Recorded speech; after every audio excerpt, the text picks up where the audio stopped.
وَلَأُضِلَّنَّهُمْ وَلَأُمَنِّيَنَّهُمْ، میں تیرے بندوں کو گمراہ کرتا رہوں گا، میں تیرے بندوں کو یعدہم ویمنیہم، میں ان کو وعدے دلاؤں گا اور ان کے دلوں کے اندر آرزویں پیدا کروں گا، وَلَأُضِلَّنَّهُمْ، میں ان کو گمراہ کروں گا، وَلَأُمَنِّيَنَّهُمْ، میں ان کے اندر آرزویں پیدا کروں گا۔ آج دیکھ لیجئے مسلمانوں کے اندر ہو یا کسی دوسرے لوگوں کے اندر ہو، پوری دنیا کے لوگوں کو اٹھا کر دیکھ لیجئے، شیطان نے ہر انسان کے دل کے اندر الگ الگ طریقے کی آرزویں پیدا کر دی ہیں۔ وَالْجَارِ ذِي الْقُرْبَى وَالْجَارِ الْجُنُبِ وَالصَّاحِبِ بِالْجَنبِ، تین طریقے کے پڑوسی ہوا کرتے ہیں۔ پڑوسی تین طریقے کے ہوتے ہیں۔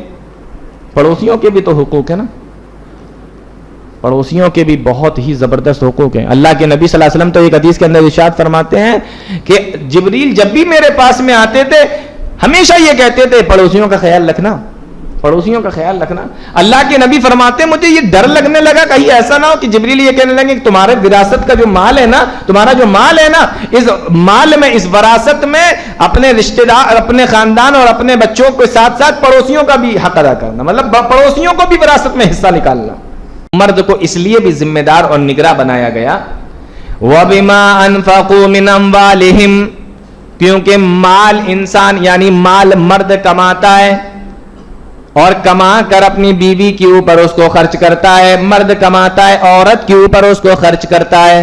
تم اپنا مال کما کر خرچ کرنے کی وجہ سے اللہ رب العالمین نے مرد کو یہ فضیلت دی کہ عورت کے اوپر حاکم بنا دیا، نگراں بنا دیا، سرپرست بنا دیا، ذمہ دار بنا دیا۔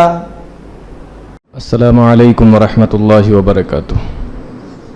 الحمدللہ رب العالمین والصلاة والسلام علی رسولہ الکریم وعلی آلہ وصحبہ اجمعین، اما بعد۔